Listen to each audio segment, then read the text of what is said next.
Good afternoon. Good afternoon, ma'am. Good afternoon, ma'am. Afternoon.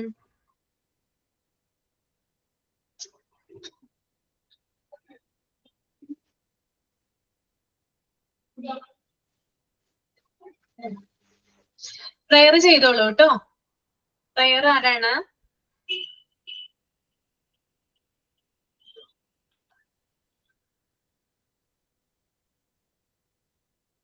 Prayer ഞാൻ prayer Rajalakshmi ആയിരുന്നു, കേറിയിട്ടില്ലെന്ന് തോന്നുന്നു. ഞാൻ പറയാം. രാജലക്ഷ്മി അല്ലേ? ഓക്കെ ഓക്കെ ഓക്കെ, നമുക്കൊന്ന് വെയിറ്റ് ചെയ്യാം 2 മിനിറ്റ് വെയിറ്റ് ചെയ്യാം. ഓക്കെ. കഴിഞ്ഞ ക്ലാസ്സിൽ ഞാൻ പിക്ചർ വീലും നമ്പർ വീലും കാണിച്ചു തന്നായിരുന്നില്ലേ? ചെയ്തിട്ടുണ്ട് മാം. ചെയ്തോ? ചെയ്തു. ഒന്ന് കാണിക്കാമോ?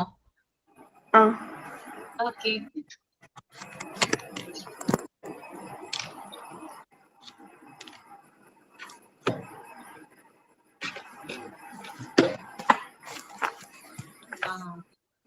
അടിപൊളിയായിട്ടുണ്ടല്ലോ.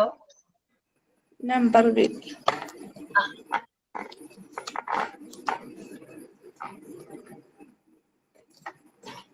എന്ത് വെച്ചിട്ട് ചെയ്തത് മീനു? എന്ത് വെച്ചിട്ട് ചെയ്തേ? നമ്പർ വീൽ ഒന്ന് എടുക്കാമോ? നമ്പർ വീൽ ഒന്ന് കാണിക്കാമോ? കാർഡ്ബോർഡില് കളർ ചാർട്ട് ഒട്ടിച്ചത്. കാർഡ്ബോർഡ് ബാക്ക് സൈഡ് എന്ത് വെച്ചിട്ടാണ്? ആണി വെച്ചിട്ട് അടിച്ചേക്കുന്നത്? ആണി സ്ക്രൂ ആണ്. സ്ക്രൂ അല്ലേ?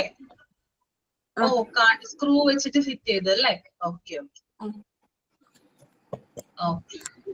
പിന്നെ നമ്പേഴ്സ് ചെയ്യാനായിട്ട് എന്താ യൂസ് ചെയ്തിരിക്കുന്നത്? സ്റ്റാറുകളോ? വരച്ചതാണോ? വരയ്ക്കാണോ ചെയ്തല്ലെങ്കിൽ? Okay okay, very good very good. എഴുതിയിട്ട് വരച്ചു. എത്ര നമ്പർ വരെ എഴുതിയിരിക്കുന്നത്? 9 വരെയാണോ? 8 വരെ. Okay okay. ഇത് പിക്ചർ വീൽ. പിക്ചർ വീൽ അല്ലേ? Okay okay, very good. Cardboard വെച്ചിട്ട് അതിന്റെയും ബാക്ക് സൈഡ് അങ്ങനെ തന്നെയാണോ? ബാക്ക് സൈഡ് അത് കളർ പേപ്പർ വെച്ചിട്ട് അടിച്ചു ഒട്ടിച്ചു. Okay okay okay okay, very good. എത്ര നേരം എടുത്തു ചെയ്യാൻ വേണ്ടിട്ട്? ഇല്ല, ഇന്നലെ വൈകുന്നേരം. അത്ര നേരം വേണ്ടി വന്നില്ല. Okay, very good. നന്നായിട്ട് ചെയ്തിട്ടുണ്ട് കേട്ടോ. വേറെ ആരെങ്കിലും ചെയ്തായിരുന്നോ? ആരാ ചെയ്തത്? അളക ചെയ്തിരുന്നു തോന്നണു. അളക ഗ്രൂപ്പിൽ പറഞ്ഞിരുന്നു. അളക കേറിയിട്ടില്ല. അല്ലേ? രാജലക്ഷ്മി കേറിയിട്ടില്ല. രാജലക്ഷ്മി. മിസ്. ഞാൻ പ്രയറിന് വേണ്ടി വെയിറ്റ് ചെയ്യുമായിരുന്നു. ഞാൻ കേറിയപ്പോ വൈകിപ്പോയി മിസ്, സോറി. അത് കുഴപ്പമില്ല. ഓക്കെ, പറഞ്ഞോട്ടെ? പറഞ്ഞോളൂ. Dear God, let me someone's blessing today. May only kind words and helpful actions come from me. Open my heart to serve sincerity. Praise to God who inspires me. Thank you, Miss. Okay. Then sign in ആരാണ്? Sign in. Good afternoon, everyone. I hope everyone is well. We the students welcome teacher Ashwati, who is taking class today. May God bless the teacher for teaching us good things every day. Today we are starting defense mechanism balanced portions, and we welcome the teacher once again for helping us understand it. Thank you. Okay. Out of the day, ma'am. Out of the day. Small steps every day lead to big changes over time. Thank you. Okay.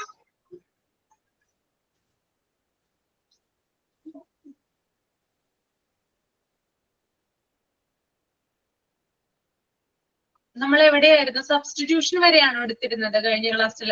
എവിടം വരെ എടുത്തു വെച്ചേ? Sublimation എടുത്തു. Sublimation. Sublimation എടുത്തു. Sublimation പറഞ്ഞു കഴിഞ്ഞല്ലേ? Okay. അപ്പൊ example എഴുതി കൊണ്ടുവരാൻ പറഞ്ഞിട്ടുണ്ടായിരുന്നില്ലേ? Example Yes, miss. എത്ര പേര് എഴുതി? ഞാൻ എഴുതിയിട്ടുണ്ട്. നമുക്ക് വായിക്കട്ടോ, എക്സാമ്പിൾ വായിക്കൂ, നമുക്ക് നോക്കാം. Identification example. A student feeling proud when their favorite teacher wins an award. Okay, no, ma'am? Substitution day. A student who fails to become a doctor chooses to become a biology teacher instead. Sublimation. A person with strong emotions become a poet or artist. അതിൽ തന്നെ ഒരു example കൂടി. A frustrated youth take part in social service or volunteering. Thank you. ഇനി ആരാണ് എഴുതിയിരിക്കുന്ന example? ഞാനാണ്. കഴിഞ്ഞ ക്ലാസ്സില് കോമ്പൻസേഷൻ ഒന്നും ഞാൻ റീഡ് ചെയ്തില്ല കേട്ടോ. 2:18 ലെഫ്റ്റ് ആയിരുന്നു. വായിക്കട്ടോ. Compensation. Individuals with a difficult family lives may direct their energy and focus towards their there to find success, fulfillment, careers to find success and fulfillment. അതായത് ജീവിതത്തില് എന്തെങ്കിലുമൊക്കെ പ്രോബ്ലംസ്, പ്രതിസന്ധികളൊക്കെ അനുഭവിക്കുന്ന ഒരാള് കരിയറിലോട്ട് അതിന്റെ ഫോക്കസ് വിടാൻ വേണ്ടി ശ്രമിക്കുന്നു. Rationalization. A child might rationalize a parent's absence by saying they are busy with the work to avoid feeling neglected. അതായത് മാതാപിതാക്കൾ അവഗണിക്കപ്പെടുന്നു എന്ന് തോന്നിയാല് അവർക്ക് ജോലി തിരക്ക് കൊണ്ടാണ് എന്ന് കുട്ടി അതൊരു ഡിഫൻസ് മെക്കാനിസം പോലെ കുട്ടി മനസ്സിലാക്കപ്പെടുന്നു. Then projection. If a child is unable to succeed in their education, they blame their parents. Correct ആണോ എന്നത്? ഹലോ പറഞ്ഞോളൂ, കേൾക്കുന്നുണ്ട്. പ്രൊജക്ഷൻ പറഞ്ഞത് എക്സാമ്പിൾ കറക്റ്റ് ആണോ? പ്രൊജക്ഷൻ ഒന്നും കൂടി വായിച്ചാൽ സൗണ്ട് ഉണ്ടാവോ? ഓക്കെ. ഹലോ, ഇപ്പോഴോ മാം കേൾക്കുന്നുണ്ടോ? കേൾക്കുന്നുണ്ട്, പറഞ്ഞോളൂ. If a child is unable to succeed in their education, they blame their parents. Okay. Next, identification. The young boy identifies with the strong muscles of an older neighbor boy. അതൊരു identification വരില്ലേ? Okay, then substitution. A person adopting a child after being unable to have their own biological child. കുട്ടിയെ adopt ചെയ്യാൻ വേണ്ടി ശ്രമിക്കും. Then sublimation. A person who feels energy might takes that energy and pour it into physical activities like jogging or painting.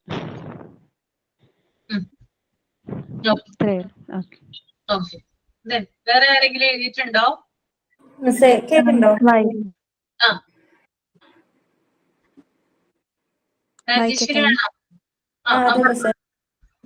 Identification. Aparna വായിക്കും കേട്ടോ. അപർണ വായിച്ചോളൂ. Identification. A child who admires a famous cricketer starts dressing like him and mimicking his style of play, feeling proud and confident. Next is substitution. A person who studied music to become a playback singer but fails to do so, become a music teacher instead. Gain satisfaction by helping others to sing. Next is sublimation. Someone with aggressive impulses become a professional gym trainer. So their anger converts to intense workout at the gym. Okay. കഴിഞ്ഞു. കഴിഞ്ഞു miss. 3 എണ്ണമായി. Okay. then Rajeshwari. Identification. ഇപ്പൊ business നടത്തണമെന്നുള്ള ഭയങ്കരമായിട്ടൊരു ആഗ്രഹം. അപ്പൊ കുറെ കാരണങ്ങൾ കൊണ്ട് അത് നടക്കണില്ല. കുറെ വർഷങ്ങൾക്ക് ശേഷം തന്റെ മക്കളിലൂടെ ആ ആഗ്രഹം നടക്കുമ്പോൾ നമ്മുടെ സ്വന്തം വിജയമായിട്ട് കണ്ടിട്ട് അതില് സന്തോഷിക്കണം. സബ്സ്റ്റിറ്റ്യൂഷൻ. ഒരുപാട് പഠിക്കണമെന്ന് ആഗ്രഹം, പക്ഷെ പാരന്റ്സിന്റെ പൈസ ഇല്ലായ്മയോ അല്ലെങ്കിൽ അവർക്ക് എന്തെങ്കിലും അസുഖമൊക്കെ ആയിട്ട് പഠിത്തം നിർത്തേണ്ട വരുന്ന ഒരവസ്ഥ. പിന്നെ സബ്ലിമേഷൻ എന്ന് പറഞ്ഞാൽ നമുക്ക് നന്നായിട്ട് സങ്കടം വന്നിരിക്കുന്ന സമയത്ത് ഒരു പാട്ട് വെച്ചിട്ടോ അങ്ങനെ നമ്മുടെ മൈൻഡ് മാറ്റിയെടുക്കുന്നത്. ദീപ. മിസ് വായിക്കട്ടെ. വായിച്ചു. ഞാൻ കഴിഞ്ഞ ആഴ്ച വായിച്ചില്ലായിരുന്നു ആദ്യത്തെ, അതും കൂടെ വായിക്കുവാണേ. Compensation. Compensation. Trying to cover a weakness in one area by doing well in another. Example, a student who is weak in students excels in sports to feel confident. അടുത്ത realisation. അതിന്റെ അർത്ഥം എന്താ, ഒരു മേഖലയിലുള്ള കുറവ് മറയ്ക്കാൻ മറ്റൊരു മേഖലയെ മികച്ച പ്രകടനം കാട്ടുന്നു. പഠനത്തിന് പിന്നിലായ ഒരു വിദ്യാർത്ഥി കായികത്തിൽ കഴിവ് തെളിയിക്കുന്നു എന്നൊക്കെ പറയും. ഒരു എക്സാമ്പിൾ. പിന്നെ റേഷണലൈസേഷൻ. അതിന്റെ definition: giving a false but acceptable reason to justify a behaviour or failure instead of the real reason. അതിന്റെ example: a student who fails and exam says the questions were too tough instead of admitting they didn't study well. അടുത്ത projection. blaming others for your own thoughts, feeling or mistakes. Example, a person who is angry with someone says they are angry with me instead of admitting their own anger. The identification. അത് unconsciously imitating or adopting the behavior, values or traits of someone admired or powerful. Example, a child disease and acts like a teacher they admire. At the substitution. Replacing an unattainable or object with a more achievable. Example, a person who can't become a doctor becomes a pharmacist instead. Sublimation. Channeling unacceptable desires or emotions into socially acceptable activities. Example, a person with an aggressive feeling becomes a boxer or sports player. സ്വീകരിക്കാനാവാത്ത ആഗ്രഹങ്ങൾ അല്ലെങ്കിൽ അതൊക്കെ സാമൂഹികമായിട്ട് അംഗീകരിക്കാവുന്ന രീതിയിലേക്ക് തിരിച്ചുവിടുന്നത്. പിന്നെ റിപ്രക്ഷൻ is pushing painful thoughts, memories or feelings out of the conscious mind. പഠിപ്പിച്ചിട്ടില്ലല്ലോ. Repression ഞാൻ പഠിപ്പിച്ചിട്ടുണ്ടായിരുന്നില്ല കേട്ടോ. എഴുതിയതാണോ? ഞാൻ എഴുതിയതാ. എഴുതിയതാണ് അല്ലെ? നമുക്ക് പിന്നെ ഡിസ്കസ് ചെയ്യാം. ഓക്കെ. ഇനി ആരെങ്കിലും പറയാനുണ്ടോ? ഉണ്ട് മാം. അനിത പറഞ്ഞോളൂ. അതില് ഐഡന്റിഫിക്കേഷൻ എന്ന് പറയുന്നത് നമുക്ക് സാധിക്കാത്തത് മറ്റുള്ളവരിലൂടെ നമ്മൾ സാധിക്കുന്നു. അതായത് ഇപ്പൊ എനിക്ക് പഠിച്ചൊന്നും നേടാൻ പറ്റിയില്ല, ഒരു ജോലി മേടിക്കാൻ, ഒരു ഉയർന്നതിലെത്താൻ പറ്റില്ല. പക്ഷെ അപ്പൊ നമ്മുടെ മക്കളിലൂടെ നമ്മള് അവരെ നന്നായി പഠിപ്പിച്ച് ഒരു ജോലി മേടിക്കുമ്പോ നമുക്ക് പറ്റാത്തത് അവരിലൂടെ സാധിച്ചു എന്നുള്ളൊരു സന്തോഷം. അതാണ് ഐഡന്റിഫിക്കേഷൻ. പിന്നെ സബ്സ്റ്റിറ്റ്യൂഷൻ എന്ന് പറയുന്നത് ഇപ്പൊ നമുക്ക് പ്രിയപ്പെട്ടവർക്ക് വേണ്ടി അല്ലെങ്കിൽ നമുക്ക് ഒരുപാട് ആഗ്രഹമുണ്ട്, പക്ഷെ അതിനുവേണ്ടി നമുക്ക് മറ്റു സാഹചര്യങ്ങളുടെ സമ്മർദ്ദം പോലെ നമ്മുടേതായ ഇഷ്ടങ്ങൾ അല്ലെങ്കിൽ ഇപ്പൊ ജോലി ആയാലും എല്ലാം വേണ്ടെന്ന് വെക്കുന്ന ഒരവസ്ഥയാണ് സബ്സ്റ്റിറ്റ്യൂഷൻ എന്ന് പറയുന്നത്. പിന്നെ സബ്ലിമേഷൻ എന്ന് പറയുന്നത് ഇപ്പൊ സ്ഥാനത്തിന്റെ ഒരു ഇത് കൊണ്ടോ അല്ലെങ്കിൽ ഇപ്പൊ ജോലി സ്ഥലത്ത് ഫോർ എക്സാമ്പിൾ നമ്മുടെ മാനേജർ അല്ലെങ്കിൽ നമ്മുടെ ഹെഡ് അവരോടൊക്കെ നമുക്ക് നമ്മുടേതായ ദേഷ്യം സങ്കടം എല്ലാം ഉണ്ടെങ്കിൽ നമുക്കൊന്നും പറയാൻ പറ്റാത്തൊരവസ്ഥ. ഇപ്പോ അത് നമുക്ക് തിരിച്ച് റിയാക്ട് ചെയ്യാൻ പറ്റാത്തൊരവസ്ഥ. എന്നിട്ട് അത് നമ്മുടേതായ രീതിയിൽ വേറെ രീതിയിൽ അല്ലെങ്കിൽ മാറി നിന്നോ മനസ്സിലോ ഇങ്ങനെയോ ചീത്ത വിളിച്ചോ അത് നമ്മുടേതായ ദേഷ്യം നമ്മൾ സ്വയം കടിച്ചമർത്തുന്ന ഒരവസ്ഥയാണ് സബ്ലിമേഷൻ എന്ന് പറയുന്നത്. ഓക്കെ, കഴിഞ്ഞോ? ഇനി ആരെങ്കിലും ഉണ്ടോ? മാം ഞാൻ എഴുതിയിട്ടുണ്ട്. Okay, very good. First one, identification. When India won the World Cup, it was not just their joy, but for us all. അതായത് ഇന്ത്യൻ ടീമിന്റെ വിജയമാണെങ്കിലും അതിൽ നമ്മളും ആശ്വാസം തേടുന്നു. നമ്മൾക്കും സമാധാനപരമായ ഒരു ആശ്വാസം കിട്ടുന്നു ആ ഒരു വിജയത്തിൽ. Next, substitution. When the team that played well lost the game, they replaced the captain with a new one. അതായത് നല്ലപോലെ കളിക്കുന്ന ടീമാണെങ്കിലും അവർ കളിയിൽ തോറ്റപ്പോഴേക്കും ആ ക്യാപ്റ്റൻ സ്ഥാനത്തേക്ക് അവർ പുതിയൊരു ക്യാപ്റ്റനെ സബ്സ്റ്റിറ്റ്യൂട്ട് ചെയ്തു. സബ്ലിമേഷൻ. അതായത് when a person gets angry suddenly, they listen to music to calm down. അതായത് ഒരു വ്യക്തിക്ക് പെട്ടെന്ന് ദേഷ്യം വരുമ്പോൾ അവര് മ്യൂസിക് കേട്ടുകൊണ്ട് ആ ദേഷ്യം കുറക്കാൻ ശ്രമിക്കുന്നു. Thank you ma'am.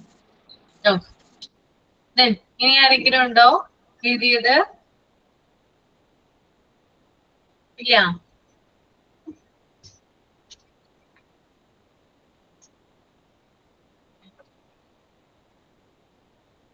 ഓക്കെ, അപ്പൊ നമുക്ക് നോക്കാം കേട്ടോ. നെക്സ്റ്റ് വൺ റിപ്രഷൻ ആണ് കേട്ടോ.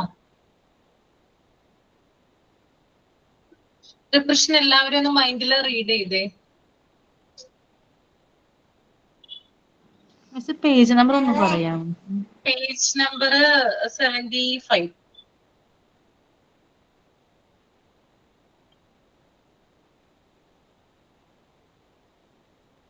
75. ആണ് കേട്ടോ. ഒന്ന് റീഡ് ചെയ്യാം.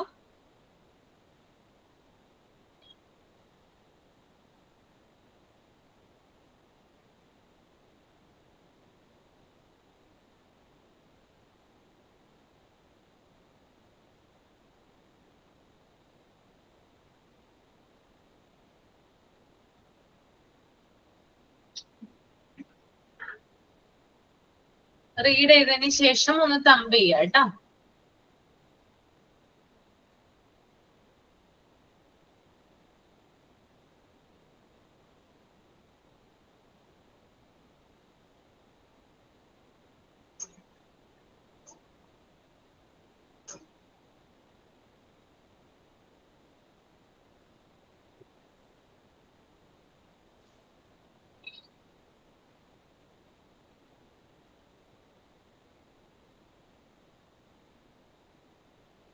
Yes, ma'am. റീഡ് ചെയ്തോ? കഴിഞ്ഞു. ഓക്കെ, ദീപ നേരത്തെ വായിച്ചിട്ടുണ്ടായിരുന്നു, അതുകൊണ്ട് തന്നെ ഇതൊന്ന് വായിച്ചിട്ടൊന്ന് എക്സ്പ്ലെയിൻ ചെയ്യാമോ? മനസ്സിലായ കാര്യങ്ങൾ എന്താണെന്ന് ഇതിനകത്ത് പറയുന്നത്? ദീപ.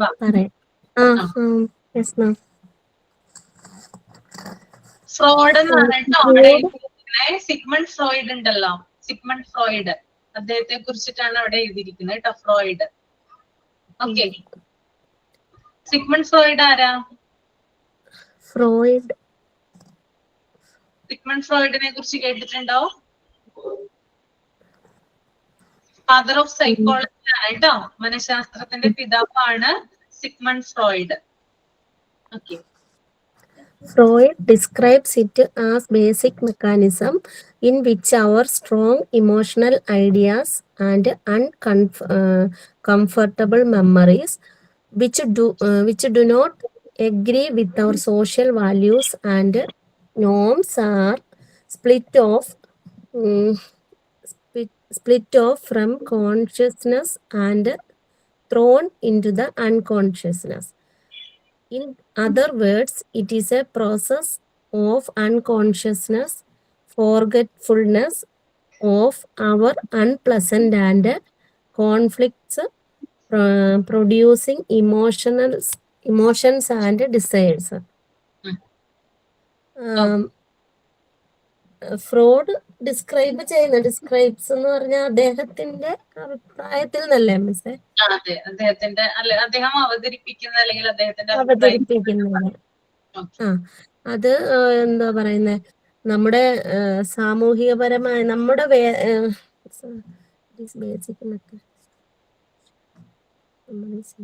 സോഷ്യൽ വാല്യൂസ് ആണ്. നമ്മുടെ സാമൂഹികപരമായിട്ടും സാമൂഹിക മൂല്യങ്ങളോടൊക്കെ വാല്യൂസിനോട്, സാമൂഹികപരമായ വാല്യൂസിനോട് അതിനോടും ഒരു മാനദണ്ഡങ്ങളോട് യോജിക്കാത്ത പിന്നെ യോജിക്കാത്ത വൈകാരികമായ ഇമോഷൻസ്, ഐഡിയാസ് ഉണ്ടല്ലോ, അത് നമ്മുടെ ബോധത്തിൽ ചിലപ്പോൾ നമുക്ക് ചെറുതിലെ പറ്റുന്ന എന്തെങ്കിലും കാര്യങ്ങളായിരിക്കാം, അത് നമ്മുടെ ഒരു ഉപബോധ മനസ്സിൽ അത് ഒളിഞ്ഞു കിടക്കുകയും ആ ഒരു നമ്മുടെ ഒരു സംഘർഷത്തെയൊക്കെ നമുക്ക് എങ്ങനെയാ പറയുക, അത് ഉള്ളിൽ അടക്കി വെക്കുന്ന ഒരു സംവിധാനമുണ്ട് നമ്മുടെ ഉള്ളിൽ. അതിനെ നമ്മുടെ അൺകോൺഷ്യസ് മൈൻഡില് അത് മനഃപൂർവ്വം അത് അടക്കി വെക്കുന്നത്, അത് നമ്മുടെ ഓർമ്മകളിലേക്കോ അല്ലെങ്കിൽ നമ്മൾക്ക് അത് മറ്റൊരാളെ അവതരിപ്പിക്കാനോ ഒന്നും പറ്റാത്തൊരു അവസ്ഥയിലേക്ക് നമ്മളെ എത്തിക്കുന്ന ആ ഒരു അവസ്ഥയാണ് റീപ്രഷൻ. അതായത് നമുക്ക് എന്തെങ്കിലും ഒരു അപകടമായാലും എന്ത് കാര്യമായാലും നമ്മുടെ അബോധ മനസ്സിനെ മറയ്ക്കുന്ന കാര്യങ്ങൾ ഉള്ളില് അടിഞ്ഞുകൂടും. പക്ഷെ അത് നമുക്കൊരിക്കലും പുറത്തേക്ക് വരില്ല. ഒരു പക്ഷെ അത് എന്തെങ്കിലും ആഗ്രഹങ്ങളാവാം, അല്ലെങ്കിൽ അപകടങ്ങളാവാം, അങ്ങനെ എന്തെങ്കിലുമൊക്കെ സുഖകരമായിട്ടുള്ള ഒരു സംഘർഷങ്ങളൊക്കെ നമ്മള് ചെറുതിലെയൊക്കെ നമുക്ക് കിട്ടുന്ന എന്തെങ്കിലും കാര്യങ്ങളൊക്കെ അബോധാവസ്ഥയിലായിപ്പോയാല് പക്ഷെ നമുക്കത് പുറത്തേക്ക് വരില്ല. അത് നമ്മുടെ ഉപബോധ മനസ്സിലുണ്ടെങ്കിലും നമുക്ക് തെളിഞ്ഞു വരാത്തൊരവസ്ഥ ആണോ? അതെ, ഏകദേശം ഒക്കെയാണ് പറഞ്ഞത് കേട്ടോ. അതായത് ഫ്രോയിഡ്, അദ്ദേഹത്തിന്റെ സിഗ്മണ്ട് ഫ്രോയിഡിനെ പറ്റിയാണ് ഇവിടെ പറയുന്നത്. സിഗ്മണ്ട് ഫ്രോയിഡ് എന്ന് പറഞ്ഞാൽ സൈക്കോളജിയുടെ പിതാവാണ്, ഫാദർ ഓഫ് സൈക്കോളജി എന്ന് പറയും. ഓക്കെ, അപ്പോ അദ്ദേഹം ധാരാളം തിയറീസ് സൈക്കോളജിയുമായിട്ട് റിലേറ്റ് ചെയ്ത് കുറേയധികം പ്രബന്ധങ്ങൾ അവതരിപ്പിച്ചിട്ടുണ്ട്. ഓക്കെ, നിങ്ങളൊരു സിനിമയിൽ കേട്ടിട്ടുണ്ടാവും, മണിച്ചിത്രത്താഴ് എന്ന് പറയുന്ന സിനിമയിൽ തിലകൻ ഒരു ഡയലോഗ് പറയുന്നുണ്ട്, ലാലേട്ടനെ പൊക്കി പറയുന്ന ഒരു കാര്യമുണ്ട്. അതിനകത്ത് ഒരു കാര്യം പറയുന്നുണ്ട്, ഫ്രോയിഡിനൊപ്പം തന്നെ പ്രബന്ധം അല്ലെങ്കിൽ അദ്ദേഹത്തിന്റെ തിയറിയോട് റിലേറ്റ് ചെയ്തതുകൊണ്ട് തന്നെ നമ്മുടെ ലാലേട്ടനും ഒരു തിയറി അവതരിപ്പിച്ചിട്ടുണ്ടെന്ന് പറഞ്ഞിട്ടുണ്ടായിരുന്നു. ഓർമ്മയുണ്ടോ ആർക്കെങ്കിലും? ഓർമ്മയുണ്ടോ? ആ സിനിമ കണ്ടിട്ടുള്ളവർക്ക് ഓർമ്മയുണ്ടാവാൻ ചാൻസ് ഉണ്ട്. ഓക്കെ, അപ്പൊ ലോകപ്രശസ്തമായിട്ടുള്ള സൈക്കോളജിയുമായിട്ട് റിലേറ്റ് ചെയ്യാവുന്ന തിയറീസ് അവതരിപ്പിച്ച ഒരു വ്യക്തിയാണ് എന്ത്, സിഗ്മണ്ട് ഫ്രോയിഡ്. അതുകൊണ്ട് തന്നെ അദ്ദേഹത്തെ ഫാദർ ഓഫ് സൈക്കോളജി എന്നാണ് വിളിക്കുന്നത്. അപ്പൊ അദ്ദേഹം പറയുന്നതിനനുസരിച്ച് അല്ലെങ്കിൽ അദ്ദേഹത്തിന്റെ തിയറി അനുസരിച്ചിട്ട് മനസ്സെന്ന് പറയുന്നത് രണ്ട് തരത്തിലാണുള്ളത്. ഒന്ന് ബോധ മനസ്സുണ്ട്, ഒന്ന് ഉപബോധ മനസ്സുണ്ട്, അല്ലെ? അല്ലെങ്കിൽ അബോധ മനസ്സെന്ന് പറയും.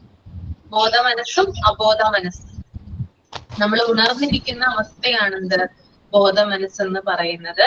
ഉപബോധ മനസ്സെന്ന് പറയുന്നത് നമുക്ക് പ്രത്യക്ഷത്തിൽ നമുക്കറിയാൻ കഴിയില്ല. പക്ഷെ ഇപ്പോ നമ്മൾ ധാരാളം പഠിക്കുന്ന കാര്യങ്ങളൊക്കെ ഉണ്ടല്ലോ, നമുക്ക് അറിയാൻ പറ്റും. നമ്മൾ കുറെ അധികം കാര്യങ്ങളൊക്കെ പഠിച്ചു വെക്കുന്നുണ്ട്. പക്ഷെ നമ്മൾ കുറച്ചു നേരത്തേക്കായിരിക്കും അത് ഓർത്ത് വെക്കുന്നത്. പിന്നീട് നമ്മളത് മറന്നു പോവാറില്ലേ? ഉണ്ടോ? മറന്നു പോവാറുണ്ടോ? ഉണ്ട്. കാരണം നമ്മൾ ബോധ മനസ്സിലാണ് അത് വായിച്ചെടുക്കുന്നത്. അത് അബോധ മനസ്സിലേക്ക് കയറിയാൽ മാത്രമാണ് കുറെ നാളത്തേക്ക് അല്ലെങ്കിൽ ഒരു ലോങ് പീരീഡിലേക്ക് എന്ത് ചെയ്യുക, ആ സാധനം നമ്മുടെ മനസ്സിലിരിക്കുക അല്ലെങ്കിൽ നമുക്ക് ഓർത്ത് വെക്കാൻ സാധിക്കുക. അപ്പൊ ഉപബോധ മനസ്സ് എന്ത് ചെയ്യും, കുറെ കാര്യങ്ങൾ ക്യാച്ച് ചെയ്യും. ഓക്കെ, അതിനകത്ത് കുറെ കാര്യങ്ങൾ നമുക്ക് മറക്കാനും പറ്റും. ഓക്കെ, നമുക്ക് ബോധ മനസ്സിൽ നമ്മൾ കുറെ കാര്യങ്ങൾ മറന്നിട്ടോ അല്ലെങ്കിൽ ഇപ്പൊ നമുക്ക് ഇഷ്ടമില്ലാത്ത എന്തെങ്കിലും കാര്യം ഉണ്ടെങ്കിൽ അത് മറന്നിട്ടോ അങ്ങനെ ഒന്നും കാര്യമില്ല. അപബോധ മനസ്സിൽ നമ്മൾക്ക് അല്ലെങ്കിൽ ബോധ മനസ്സിൽ നമുക്ക് എന്ത് ചെയ്യാൻ പറ്റണം, അത് മറക്കാനായിട്ട് പറ്റണം. ഓക്കെ, അപ്പൊ ഇവിടെ എന്താണ് പറയുന്നത് നോക്കാം. റിപ്രഷൻ എന്ന് പറഞ്ഞാൽ ഒരു തരം അടിച്ചമർത്തലാണ്. ഓക്കെ, അതായത് പ്രശ്നങ്ങൾ ഉണ്ടെങ്കിൽ, നമുക്ക് എന്തെങ്കിലും പ്രശ്നങ്ങൾ വന്നാൽ നമ്മൾ എന്ത് ചെയ്യും, നമ്മൾ ബോധ മനസ്സല്ല നമ്മുടെ അബോധ മനസ്സിൽ അത് കുഴിച്ചു മൂടാനായിട്ട് ശ്രമിക്കും. ഓക്കെ, അബോധ മനസ്സെന്ന് പറയുന്നത് എന്താണ്, ഒരു മനസ്സിന്റെ ആഴം നമ്മള് ഡീപ്പിലേക്ക് ഇറങ്ങി ചെല്ലുമ്പോഴാണ് ആ ഒരു മനസ്സിന്റെ സ്ഥാനം അല്ലെങ്കിൽ അത് നമുക്ക് കാണാനായിട്ട് കഴിയുക. അപ്പൊ നമുക്ക് എന്തെങ്കിലും പ്രശ്നങ്ങൾ ഉണ്ടാകുമ്പോൾ നമ്മുടെ ഉപബോധ മനസ്സ് അല്ലെങ്കിൽ അബോധ മനസ്സിലേക്കാണ് അത് എന്ത് ചെയ്യുന്നത്, താഴ്ത്തുന്നത്. ഓക്കെ, അല്ലെങ്കിൽ ഇപ്പൊ ഒരു എന്തെങ്കിലും ഇപ്പോ ഒരു എക്സാമ്പിൾ പറയുകയാണെങ്കിൽ ഒരു ആക്സിഡന്റ് നടന്നു എന്ന് വിചാരിക്കാം. അതായത് രണ്ട് ഫ്രണ്ട്സ് ബൈക്കിൽ യാത്ര ചെയ്തുകൊണ്ടിരിക്കുകയാണ്. ഒരു സ്ഥലം എത്തിയപ്പോൾ പെട്ടെന്ന് ഒരു ലോറി വന്ന് ആ ബൈക്കുമേൽ ഇടിച്ചു. എന്നിട്ട് വണ്ടി ഓടിച്ചിരുന്ന ആള് ആ സ്പോട്ടിൽ തന്നെ വെച്ച് മരിച്ചു. കൂടെ ഉണ്ടായിരുന്ന ഫ്രണ്ട് ജീവൻ രക്ഷപ്പെട്ടു. അതായത് അദ്ദേഹത്തെ പെട്ടെന്ന് തന്നെ ഹോസ്പിറ്റലൈസ് ആക്കുകയും അദ്ദേഹത്തിന്റെ ജീവൻ രക്ഷപ്പെടുകയും ചെയ്തു. അപ്പോ ഈ രണ്ട് വ്യക്തികളിൽ ഒരാൾ മരണപ്പെടുകയാണ് ചെയ്യുന്നത്. പക്ഷെ മറ്റേ ആളെന്ന് പറയുന്നത് അയാളുടെ ജീവൻ അവിടെ ആയെങ്കിലും അദ്ദേഹത്തിന് ധാരാളം പ്രശ്നങ്ങൾ അല്ലെ, ആ ഒരു എന്താ പറയാ, ഒരു കൂടെ ഉണ്ടായിരുന്ന, അതുവരെ തന്റെ കൂടെ ഉണ്ടായിരുന്ന ഭയങ്കര ക്ലോസ് ആയിട്ടുള്ള ഒരു ഫ്രണ്ട് ആയിരുന്നു. എവിടെയും ഒരുമിച്ചാണ് എപ്പോഴും പോയിക്കൊണ്ടിരുന്നത്, എന്ത് കാര്യത്തിനും ഒരുമിച്ച് നിൽക്കുന്നതായിരുന്നു. അപ്പോ പിന്നീട് അദ്ദേഹത്തിന്റെ മനസ്സിൽ, അദ്ദേഹം ഉണർന്നിരിക്കുന്ന ആ ഒരു അവസ്ഥയിൽ, ആ ഒരു സിറ്റുവേഷനിൽ അദ്ദേഹത്തിന്റെ ചിന്ത എന്ന് പറയുന്നത് എന്തായിരിക്കാം? ജീവൻ രക്ഷപ്പെട്ടു, ഓക്കെ, പക്ഷെ എന്തായിരിക്കും അദ്ദേഹത്തിന് ചിന്ത ഉണ്ടായിരിക്കുക? എന്ത് തോട്ടും ആയിട്ടായിരിക്കും പിന്നീട് അദ്ദേഹം മുമ്പോട്ട് പോവുക? പറഞ്ഞേ നിങ്ങള്, എന്ത് തോട്ടായിരിക്കും? എന്തായിരിക്കും അദ്ദേഹത്തിന്റെ മനസ്സിൽ? കൂടെ ഉണ്ടായിരുന്ന ഒരു ഫ്രണ്ട് മരിച്ചുപോയി, അപ്പൊ അതിനെ കുറിച്ചായിരിക്കില്ല പിന്നീട് അദ്ദേഹം ചിന്തിക്കുന്നത്. അദ്ദേഹത്തിന്റെ ജീവൻ തിരിച്ചു കിട്ടിയാലും, അദ്ദേഹത്തിന്റെ ജീവൻ തിരിച്ചു കിട്ടി, ഓക്കെ, പക്ഷെ അദ്ദേഹത്തിന് സന്തോഷിക്കാനോ ചിരിക്കാനോ ഒന്നും തന്നെ പറ്റിയെന്ന് വരില്ല അല്ലെ. കാരണം അദ്ദേഹത്തിന്റെ കൂടെ യാത്ര ചെയ്തിരുന്ന അദ്ദേഹത്തിന്റെ ബെസ്റ്റ് ഫ്രണ്ടാണ് മരണപ്പെട്ടത്. അപ്പൊ ആ ഒരു ചിന്ത അദ്ദേഹത്തിന് എപ്പോഴും വന്നുകൊണ്ടേയിരിക്കും. ഓക്കെ, കുറെ നാള് കഴിഞ്ഞാലും ആ ഒരു ചിന്ത ഉണ്ടാകും. ആ ഒരു ആക്സിഡന്റ് അദ്ദേഹത്തിന്റെ മനസ്സിലുണ്ടാകും, ഫ്രണ്ടിന്റെ ചിരി ഉണ്ടാകും, അദ്ദേഹം പറഞ്ഞ അവസാനത്തെ വാക്കുകൾ ഉണ്ടാവാം, അങ്ങനെയുള്ള ധാരാളം കാര്യങ്ങൾ ഉണ്ടാകാം. അപ്പോ ഈ ഒരു വ്യക്തി പിന്നീട് കുറച്ച് നാൾ കഴിഞ്ഞിട്ട് ആ ഒരു ആക്സിഡന്റ് നടന്ന സ്പോട്ടിലേക്ക് ചെല്ലുവാണെങ്കിൽ തീർച്ചയായിട്ടും വീണ്ടും അദ്ദേഹം എന്ത് ചെയ്യും? ആ ഒരു ആക്സിഡന്റിന് മുമ്പുള്ള കാര്യം എന്തായാലും ഓർത്തിരിക്കും അല്ലെ. അല്ലെങ്കിൽ എങ്ങനെയാണ് ആക്സിഡന്റ് നടന്നത്, തെറിച്ചു വീഴുന്നത്, എന്താണ് അന്ന് പറ്റിയത്, അദ്ദേഹത്തിന്റെ ഓർമ്മയിൽ ഉണ്ടായിട്ടുള്ള കാര്യങ്ങൾ, ആ സ്പോട്ടിൽ നടന്നിട്ടുള്ള കാര്യങ്ങൾ എന്തായാലും ആ ഒരു പ്ലേസ് കാണുമ്പോൾ അദ്ദേഹം ഓർത്തെടുക്കും. അങ്ങനെയല്ലേ ചെയ്യുന്നേ? ഓർത്തെടുക്കില്ലേ നമ്മൾ ആ പ്ലേസിൽ പോകുമ്പോൾ അല്ലെ? ഓക്കെ. പക്ഷെ ഇതെന്ന് പറയുന്നത് നമ്മൾക്ക് കുറെ നാളത്തേക്ക് ഉണ്ടാകും. പക്ഷെ കുറച്ചു കാലം കഴിയുമ്പോൾ എന്ത് ചെയ്യും? ഇത് നമ്മൾ മറക്കാനായിട്ട് ശ്രമിക്കും. ഓക്കെ, കൂടുതൽ നമുക്ക് കുറച്ചും കൂടി മാനേജ് ചെയ്യാവുന്ന രീതിയിലാവും അത്. വീണ്ടും വീണ്ടും നമ്മൾ അവിടെ പോവുകയും എന്താ പറയാ, ആ ഒരു കാര്യം നമ്മൾ വീണ്ടും വീണ്ടും മനസ്സിൽ റിപ്പീറ്റ് ചെയ്ത് കാണുകയും ചെയ്ത് കഴിഞ്ഞാൽ കുറച്ചു നാളത്തേക്ക് ഉണ്ടാകും. പക്ഷെ കുറെ നാളുകൾക്ക് ശേഷം എന്ത് ചെയ്യും? അത് മറക്കാനായിട്ട് ശ്രമിക്കും അല്ലെ. അല്ലെങ്കിൽ ആ ഒരു സംഭവം നമ്മൾ ബോധപൂർവം, ടേം വളരെ ഇമ്പോർട്ടന്റ് ആണ്, ബോധപൂർവം, അതായത് അദ്ദേഹത്തിന് അറിയാം അദ്ദേഹത്തിന് പെയിൻഫുൾ ആക്കുന്ന അല്ലെങ്കിൽ അദ്ദേഹത്തിന് പെയിൻ ഉണ്ടാക്കുന്ന ഒരു സംഭവമാണ് എന്ത്? ഈ ഒരു സ്പോട്ട് കാണുന്നത് അല്ലെ, അല്ലെങ്കിൽ ആ ഒരു പ്ലേസ് കാണുന്നത്. അപ്പോ അദ്ദേഹം എന്ത് ചെയ്യുന്നു? ആ ഒരു സംഭവത്തെ ബോധപൂർവം മറക്കാനായിട്ട് ശ്രമിക്കുന്നു. അങ്ങനെ അദ്ദേഹത്തിന്റെ ഓർമ്മകൾ അബോധ മനസ്സിൽ കുഴിച്ചു മൂടുന്നു. That is repression. ഓക്കെ, അപ്പൊ അബോധ മനസ്സിലേക്ക് ഇങ്ങനെയുള്ള കാര്യങ്ങൾ, അതായത് നമ്മൾ ഓർക്കാൻ ആഗ്രഹിക്കാത്ത പല കാര്യങ്ങളെയും കുഴിച്ചു മൂടി മനസ്സിനെ ആശ്വസിപ്പിക്കുന്നതിനെയാണ് റിപ്രഷൻ എന്ന് പറയുന്നത്. ഓക്കെ, ക്ലിയർ ആണോ പറഞ്ഞത്? ഓക്കെ ആണോ? ഓക്കെ ആണ്. ഓക്കെ, അതാണ് കേട്ടോ റിപ്രഷൻ. നമുക്ക് പല കാര്യങ്ങളും ഉണ്ടാവാം. ഇപ്പൊ ഒരു ആക്സിഡന്റ് തന്നെ ആവണം എന്നില്ല, നമ്മുടെ ജീവിതത്തിൽ പല കാര്യങ്ങളും ഉണ്ടാവാം നമ്മൾ തീരെ ഓർക്കാൻ ആഗ്രഹിക്കാത്തത്. ഇപ്പോ നമ്മളത് പണ്ട് ഭയങ്കരമായിട്ട് അതിനെ കുറിച്ച് ഓർത്ത് ചിലപ്പോ വിഷമിച്ചിട്ടുണ്ടാകാം, ചിലപ്പോ കരഞ്ഞിട്ടുണ്ടാവാം. പക്ഷെ ഇപ്പോ നമ്മുടെ ജീവിതത്തിന്റെ ഒരു ഭാഗമേ അല്ലാതെ ആ കാര്യം നമ്മൾ ഓർത്തെടുക്കുന്നേ ഇല്ല. നമുക്ക് ചിലപ്പോ ആ കാര്യം ചിലപ്പോ ഓർക്കുമ്പോൾ അധികം വിഷമം ഉണ്ടാവുകയോ അല്ലെങ്കിൽ അത് ആ ഒരു തീർത്തും നമ്മൾ എന്ത് ചെയ്യുന്നു? തീർത്തും അതിന്റെ ഓർമ്മകൾ നമ്മൾ തീർത്തും കുഴിച്ചു മൂടുക ചെയ്യുന്നത്. അപ്പൊ ശരിക്കും പറഞ്ഞാൽ ആ ഒരു ചിന്തകളോ കാര്യങ്ങളോ ഒന്നും നമ്മുടെ മനസ്സിലേക്ക് വരില്ല. പിന്നെ വേറൊരു എക്സാമ്പിൾ ആയിട്ട് പറയാവുന്നതാണ് പ്രണയങ്ങൾ ഉണ്ടാവുക അല്ലെ? അതായത് നമ്മുടെ കാലഘട്ടത്തിൽ അല്ലെങ്കിൽ നമ്മൾ സ്കൂളിൽ പഠിക്കുമ്പോൾ അല്ലെങ്കിൽ നമ്മൾ കോളേജിൽ പഠിക്കുന്ന സമയത്തോ പ്രണയങ്ങൾ ഉണ്ടായിട്ടുണ്ടാകാം അല്ലെ? ചിലപ്പോ ഏതെങ്കിലും ഒരു വ്യക്തി ചിലപ്പോ എന്താ പറയാ നമ്മളായിരിക്കാം, അല്ലെങ്കിൽ നമ്മുടെ ഓപ്പോസിറ്റ് നിൽക്കുന്ന വ്യക്തിയാകാം. ചിലപ്പോ നമ്മള് മറന്നു പോയിട്ടുണ്ടാകാം, അല്ലെങ്കിൽ നമ്മളെ ചതിച്ചിട്ടുണ്ടാവാം, വേണ്ടാന്ന് വെച്ചിട്ടുണ്ടാവും, നിന്നെ എനിക്ക് വേണ്ട, അല്ലെങ്കിൽ നിന്നെ കല്യാണം കഴിക്കാൻ ഇതിന് സമ്മതമല്ല, അങ്ങനെ വിചാരിച്ച് പോയിട്ടുണ്ടാകാം. അപ്പൊ ആ ഒരു സമയത്ത് എന്താ പറയാ പെൺകുട്ടികൾക്കാണല്ലോ കൂടുതലും വിഷമമാകുന്നത് അല്ലെ? അപ്പൊ ആ ഒരു സമയത്ത് കൂടുതലായിട്ടും രണ്ടുപേർക്കും വിഷമം ഉണ്ടാവും, എന്നാലും പെൺകുട്ടികൾക്ക് കുറച്ചും കൂടി കൂടുതലായിരിക്കുള്ളൂ. എപ്പോഴും അതിനെക്കുറിച്ച് ഓർത്തിങ്ങനെ നിരാശപ്പെട്ടുകൊണ്ടിരിക്കുന്നത് പെൺകുട്ടികളാണ്. അപ്പൊ അവരെന്ത് ചെയ്യും, ആ ഒരു സമയത്ത്, അതായത് ആ ബ്രേക്കപ്പ് ഉണ്ടാകുന്ന സമയത്താണെങ്കിൽ ആ ഒരു സമയത്ത് എപ്പോഴും ചിന്തകളും മറ്റൊക്കെ ഇത് തന്നെയായിരിക്കും. അയ്യോ അങ്ങനെ ചെയ്തല്ലോ, ഇങ്ങനെയാണല്ലോ, അവൻ എന്നെ ചതിച്ചല്ലോ, അയ്യോ ഇനി എനിക്ക് ആരെങ്കിലും സ്നേഹിക്കാൻ പറ്റുമോ, അങ്ങനെയൊക്കെ ധാരാളമായിട്ട് നമ്മൾ ചിലപ്പോൾ ചിന്തിച്ചിട്ടുണ്ടാകാം. ഓക്കെ, എല്ലാവരുടെയും കാര്യമല്ല ഞാൻ പറയുന്നത്, വളരെ റയർ ആയിട്ടുള്ളവർക്ക് ഇങ്ങനെയുള്ള ചില അനുഭവങ്ങളൊക്കെ ഉണ്ടായിട്ടുണ്ടാകാം. അപ്പൊ പക്ഷെ നമ്മൾ ആ ഒരു സമയത്ത് നമ്മളെ അത് ഭയങ്കരമായിട്ട് അലട്ടിക്കൊണ്ടിരിക്കുന്നെങ്കിൽ, ചിലപ്പോ അവർ രണ്ടുപേരും ചേർന്ന് ഏതെങ്കിലും ഒരു പ്ലേസിലൊക്കെ പോയിട്ടുണ്ടെങ്കിൽ വീണ്ടും നമ്മൾ ഒറ്റയ്ക്കാണ് അവിടെ പോകുന്നതെങ്കിൽ ചിലപ്പോ ഓർമ്മകളൊക്കെ നമുക്ക് തിരിച്ചു വരും. ഓക്കെ, അപ്പൊ ഇത്തരം ഓർമ്മകളെ തികച്ചും എന്താ പറയാ തീർത്തും എന്താ പറയാ നമ്മള് അബോധ മനസ്സിലേക്ക് കുഴിച്ചു മൂടുകയാണ് ചെയ്യുന്നത്.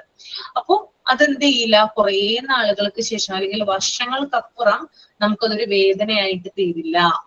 ഓക്കെ, നമ്മളത് ഓർക്കാനേ ആഗ്രഹിക്കില്ല, അല്ലെങ്കിൽ നമ്മുടെ മനസ്സിലേക്ക് അത് വരില്ല. ഓക്കെ, അത്തരത്തിൽ ഓർമ്മകൾ കുഴിച്ചു മൂടി, അല്ലെങ്കിൽ അബോധ മനസ്സിലേക്ക് അത്തരം ചില ഓർമ്മകൾ കുഴിച്ചു മൂടി മനസ്സിനെ ആശ്വസിപ്പിക്കുന്നതിനെ റിപ്രഷൻ എന്ന് പറയുന്നു. ഓക്കെ, ക്ലിയർ ആണോ പറഞ്ഞത്? ഓക്കെ ആണോ? എന്തെങ്കിലും ഒരു എക്സ്പീരിയൻസ് ഉണ്ടോ റിപ്രഷനുമായി ബന്ധപ്പെട്ട്?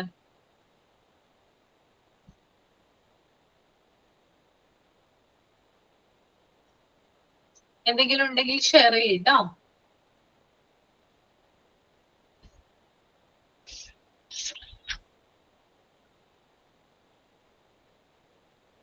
മാം, എൻ്റെ അമ്മയുടെ സിസ്റ്റർ മറ്റേ സൈലന്റ് അറ്റാക്ക് ആയിരുന്നു. അപ്പം ഞാനാണ് മെഡിക്കൽ കോളേജിൽ കൂട്ടിരുന്നത്. അപ്പം പിറ്റേ ദിവസമായിരുന്നു ആള് മരിച്ചുപോയത്. അപ്പോൾ എനിക്ക് അത് ഭയങ്കര ഷോക്കാണ്. എന്ന് പറഞ്ഞാൽ പുള്ളിക്കാരി യങ്ങാണ്, അത്ര പ്രായമൊന്നും ആയിട്ടില്ല. അപ്പൊ പിന്നെ നമുക്ക് മെഡിക്കൽ കോളേജ് കാണുമ്പോൾ ആ ഒരു ചിന്താഗതിയാണ് നമുക്ക് പറഞ്ഞത്, വലിയമ്മ മരിച്ചുപോയെന്ന് പറഞ്ഞിട്ട്. പിന്നെ ഇപ്പോ അതിന്ന് കുറച്ച് എന്തുവാ റിക്കവറി ആകുന്നു. ആ ഒരു ഇത് ആ മൈൻഡ് സെറ്റ് മറന്നു പോകുന്ന ആ ഒരു രീതിയിലോട്ട് ആകുന്നു. ഓക്കെ, മനസ്സിലായിട്ട് എനിക്ക്. വേറെ ആരാണുള്ളത്? ഞാൻ ആക്സിഡന്റ് കാര്യം പറഞ്ഞപ്പോഴാണ് എൻ്റെ കൊച്ചിൽ എനിക്കൊരു 6 വയസ്സ് ആവും തോന്നുന്നു. 6 വയസ്സൊക്കെ ഉള്ള സമയത്ത് എൻ്റെ അപ്പച്ചി, അതായത് അച്ഛൻ്റെ പെങ്ങള്, കേൾക്കുന്നില്ലേ? ഹലോ, എൻ്റെ അച്ഛൻ്റെ സിസ്റ്ററാണ്. അപ്പം ജഡായു പാറ എന്ന് കേട്ടിട്ടുണ്ടോ? ജഡായു പാറ കൊല്ലമല്ലേ? അതെ, ചടയമംഗലം. ചടയമംഗലം. അപ്പൊ ഈ ജഡായു പാറ പോകുന്ന വഴിക്ക് ഒരു കല്ലടത്തണ്ടി പാലമുണ്ട്. കുറേ വർഷങ്ങളായ ആക്സിഡന്റ് ഒക്കെ നടന്നിട്ട്. ഇപ്പൊ കേട്ട് നല്ല അന്നത്തെ രീതി പത്രത്തിലൊക്കെ ഇഷ്ടംപോലെ വാർത്ത അതായിരുന്നു. നല്ല വലിയൊരു ആക്സിഡന്റ് ആയിരുന്നു അത്. അപ്പം എൻ്റെ അപ്പച്ചി ഇതേപോലെ അടുത്തുള്ള ഒരു ചേച്ചിയുമായിട്ട് കല്യാണത്തിന് പോയതാണ്. അപ്പം അപ്പച്ചി അറിഞ്ഞ് കല്യാണത്തിന് വരുന്നില്ല, നീ പൊയ്ക്കോന്ന് പറഞ്ഞിട്ട് ഈ ചേച്ചി എന്നെ അപ്പച്ചിയെ കൂട്ടി വിളിച്ചോണ്ട് പോയി. തിരിച്ചു വരുന്ന വഴിക്ക് കല്ലടത്തണ്ണിയിൽ ബസ് മറിഞ്ഞു പോയി. അവിടെ പാലമൊന്നും അങ്ങനെ വലുതായി നല്ല രീതിയിലല്ലായിരുന്നു. അങ്ങനെ ബസ് മറിഞ്ഞ് അവിടെ അങ്ങ് വീണു. ഒരു ചെറിയൊരു തോടായിരുന്നു. വീണു. ബസ്സിലുള്ള ഒരു 1, 2, 3 പേരെയൊക്കെ രക്ഷപ്പെട്ടുള്ളൂ. ബാക്കി എല്ലാവരും, കുറച്ച് പേര് മരിച്ചു, കുറച്ച് പേര് ആക്സിഡന്റ് ഗുരുതരാവസ്ഥയിലായി. അപ്പൊ അപ്പച്ചി ആ സ്പോട്ടിൽ തന്നെ മരിച്ചു. അപ്പൊ ഈ ചേച്ചിക്ക് ഭയങ്കര സങ്കടമായിരുന്നു. ഞാൻ കാരണമാണ് അവള് വന്നത്, ഞാൻ വിളിച്ചോണ്ട് പോയതാണെന്ന് പറഞ്ഞ് ഒരു 5-6 മാസം ഭയങ്കര ഒരു വിഷമവും, വീട്ടിൽ കയറത്തില്ല, അങ്ങനെയൊക്കെ ഉള്ള ഒരു ഇതായിരുന്നു. ഇപ്പം കുഴപ്പമില്ല. അങ്ങനെ ആ സ്പോട്ടിൽ തന്നെ അപ്പച്ചി എപ്പോഴാണ് മരിച്ചു. അപ്പച്ചിക്കും വളരെ പ്രായം കുറവായിരുന്നു, ഒരു മോളെ ഉള്ളായിരുന്നു. ഞാൻ അത് ഓർത്തത്. അന്ന് എൻ്റെ ചെറു പ്രായമായിരുന്നു, അറിവില്ലാത്ത ഒരു പ്രായത്തിലായിരുന്നു.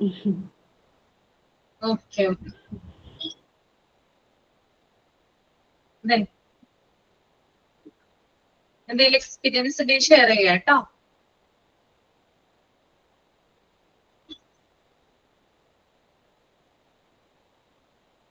ഇല്ല. ഓക്കെ, അപ്പൊ നമുക്ക് അടുത്തതിലോട്ട് പോവാം. റിഗ്രഷൻ കേട്ടോ. റിപ്രഷൻ അല്ല, റിഗ്രഷൻ ആണ് കേട്ടോ അടുത്തത്. ഒരാളൊന്ന് വായിച്ചേ. റിഗ്രഷൻ റീഡ് ചെയ്തേ.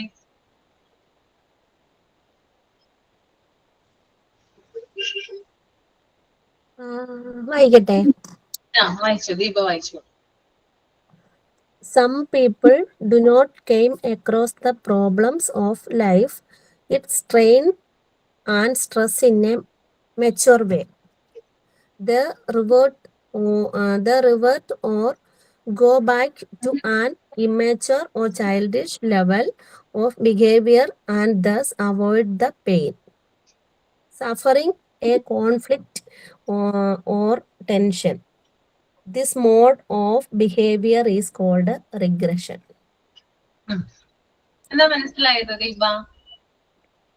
അത് some people do not calm, ചില ആളുകള് ഇപ്പൊ ജീവിതത്തിന്റെ പ്രശ്നങ്ങള് ആ ഒരു സ്ട്രെയിനും സ്ട്രെസ്സിൽ നിന്നും ഒക്കെ ഒരു എന്താ പറയുന്നത് മെച്ചുവർ വേ, ആ ഒരു പക്വമായ ഒരു വഴിയിലൂടെ സഞ്ചരിക്കില്ല അവിടെ ചില ആൾക്കാര്. പിന്നെ ഇമ്മേച്ചർ ആൻഡ് ചൈൽഡിഷ് ബാലിഷം. അപ്പം ചിലര് അവരുടെ ഒരു പക്വതയില്ലായ്മയും അങ്ങനെ ഒരു ഇത് നേരിടാത്തവര് പക്വതയില്ലാത്തത് ഒരു ചൈൽഡിഷ് ബാലിശമായ ഒരു പെരുമാറ്റ നിലവാരത്തിലേക്കും ഒക്കെ അവര് പോകുകയൊക്കെ ചെയ്യുന്നുണ്ട്. അങ്ങനെ അവര് വേദന ഒഴിവാക്കുകയൊക്കെ ചെയ്യുന്നുണ്ട്. കാരണം അവരുടെ ആ ഒരു ബാലിശമായെന്ന് പറഞ്ഞാൽ ചിലർ അവർ ഒച്ച വെക്കുന്നവരായിരിക്കാം. അവർ പക്വത ഇല്ലാത്ത ഒരു പെരുമാറ്റങ്ങൾ കൊണ്ട് അവരുടെ ആ ഒരു വേദനയൊക്കെ മറയ്ക്കുകയും ഒക്കെ ചെയ്യും.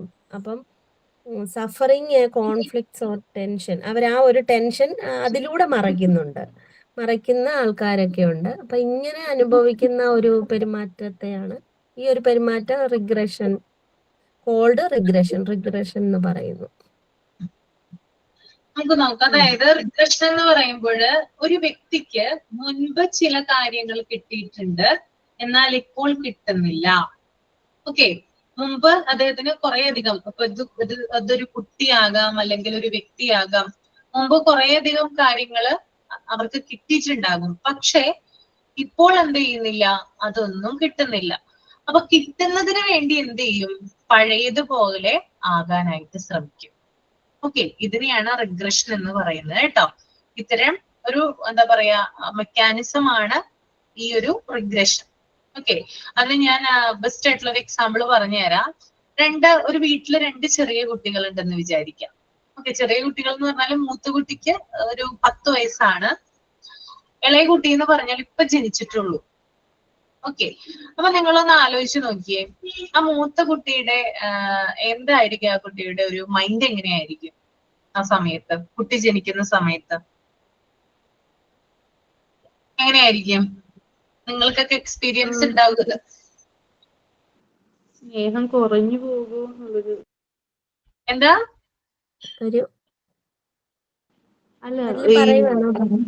സ്നേഹം കുറഞ്ഞു പോകുമെന്നുള്ളൊരു പേടി ഉണ്ടാവില്ലേ? സ്നേഹം കുറഞ്ഞു പോകുമെന്നുള്ളൊരു പേടി ഉണ്ടാവും അല്ലെ? അപ്പോ എന്താ പറയാ, നമുക്ക് അതായത് ഈ 2 കുട്ടികൾ, ഇപ്പൊ മൂത്ത കുട്ടി എന്ന് പറഞ്ഞാൽ 10 വയസ്സാണ് ആ കുട്ടിക്ക്, കുറച്ചും കൂടി എന്താണ് ഈ വളർന്ന കുട്ടിയാണ് അല്ലെ? അപ്പൊ രണ്ടാമതൊരു കുട്ടി വരുമ്പോൾ എന്താണ് കുറച്ച് കരുതലും സ്നേഹവും ഒക്കെ ചിലപ്പോ മൂത്ത കുട്ടിയോട് കുറയും. രണ്ടാമത്തെ കുട്ടിക്ക് അത് കൂടുതലായിട്ട് കൊടുക്കുകയും ചെയ്യും. നമ്മളെല്ലാ പാരന്റ്സിലും കാണുന്ന ഒരു കാര്യമാണ്.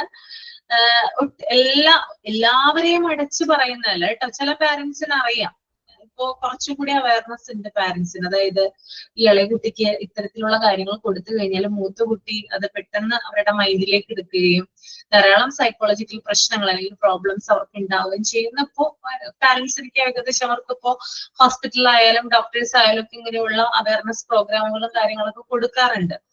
അപ്പൊ സ്വാഭാവികമായിട്ടും ഈ കുറച്ച്, അതായത് ഈ ഒരു ഏജ് ഗ്യാപ്പ് കൂടുതലുള്ള അല്ലെങ്കിൽ ഏജ് കൂടുതലുള്ള കുട്ടികളാണെങ്കിൽ, അതായത് ആദ്യ കുട്ടി ഉണ്ടായി കഴിഞ്ഞതിന് ശേഷം കുറെ കൊല്ലങ്ങൾ കഴിഞ്ഞിട്ടാണ് രണ്ടാമത്തെ കുട്ടി ഉണ്ടാകുന്നതെങ്കിൽ, എന്താ പറയാ, കുറച്ചും കൂടി മുതിർന്ന ഒരു കുട്ടിയാണെങ്കിൽ അവന് കാര്യങ്ങളൊക്കെ അറിയാലോ, അല്ലെങ്കിൽ അവന് തനിയെ ചെയ്യേണ്ട ഒരു പ്രായമായി, അവന് കുറച്ചും കൂടി കാര്യങ്ങളൊക്കെ അറിയാൻ സാധിക്കുമല്ലോ എന്നൊക്കെ ഓർത്തിട്ട് പാരന്റ്സ് എന്ത് ചെയ്യാറുണ്ട്, ഇളയ കുട്ടിക്ക് കുറച്ചും കൂടി കരുതലും സ്നേഹമൊക്കെ കൊടുക്കാറുണ്ട്.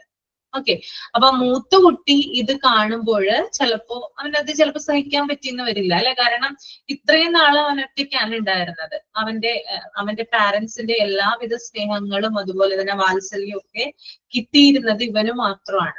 പെട്ടെന്നാണ് രണ്ടാമതൊരാള് വരുന്നത്. അപ്പൊ ചിലപ്പോ അവന്റെ ലോകം തന്നെ ചിലപ്പോ ഒന്ന് മാറി മറിയാം അല്ലെ, അവന് ചുറ്റുമുള്ളതൊക്കെ ചിലപ്പോ നേരെ ഓപ്പോസിറ്റ് ആവില്ലേ ഉണ്ടാവുന്നത്.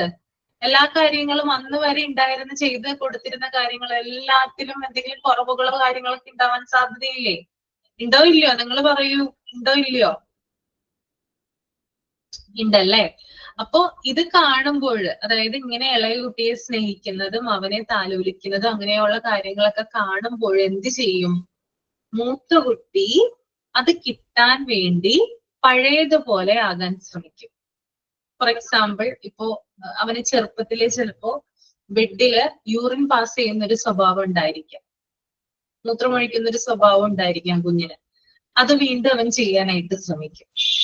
അല്ലെങ്കിൽ എന്താ പറയാ, നമ്മൾ ഈ ചെറിയ കുഞ്ഞുങ്ങൾ വിരല് ചപ്പുമല്ലോ, ഇങ്ങനെ വിരൽ ഇങ്ങനെ നുണയുന്നത് കണ്ടിട്ടില്ലേ നിങ്ങള്?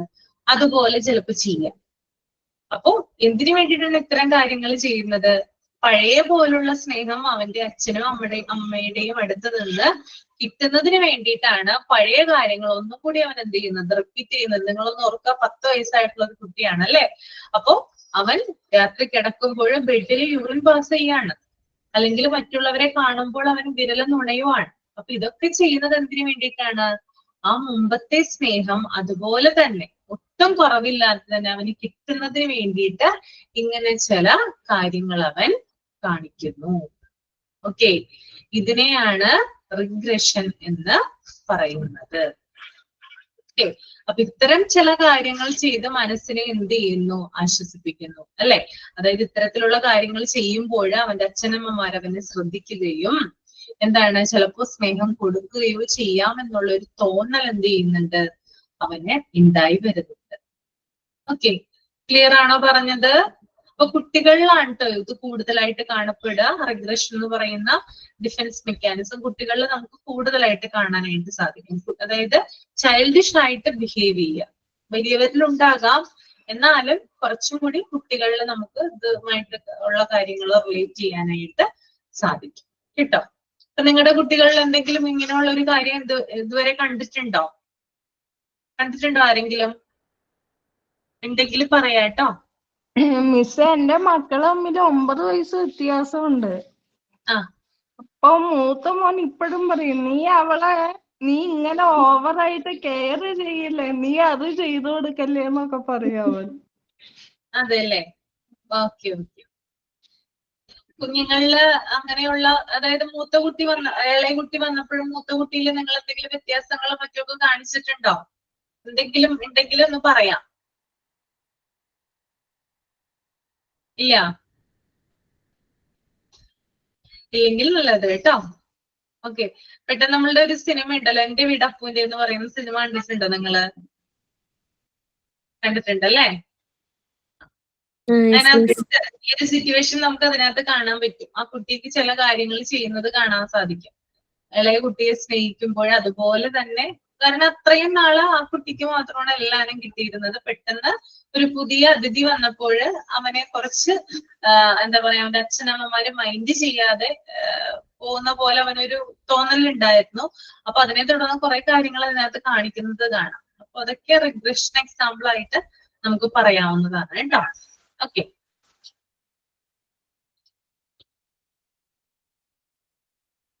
നെക്സ്റ്റ് വൺ നെഗറ്റീവ്സ് ആണ് കേട്ടോ. ഒരാള് റീഡ് ചെയ്യുക, ശാലിനി ഒന്ന് റീഡ് ചെയ്യൂ കേട്ടോ. Negatives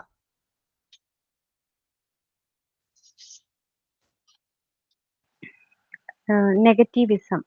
Some individuals react to baffling situations by becoming negative. This means they do not attack the problem or obstacle which challenge them. Instead, they become contradictory, stubborn, and rebellious, disobedience, temper tantrum, and defiance are expressions of their negativism. വായിച്ചിട്ട് മനസ്സിലായോ എന്തെങ്കിലും? Negativism എന്താണെന്ന്? ഒരു negative feel ഉണ്ടല്ലോ. Negativism എന്ന് പറയുമ്പോൾ some individuals, ചില വ്യക്തികൾ react to baffling situations. Baffling എന്ന് പറയുമ്പോൾ ഞെട്ടൽ. ഈ ഞെട്ടിക്കുന്ന സിറ്റുവേഷൻസിനോട് നെഗറ്റീവ് ആയിട്ടായിരിക്കും റിയാക്ട് ചെയ്യുന്നത്.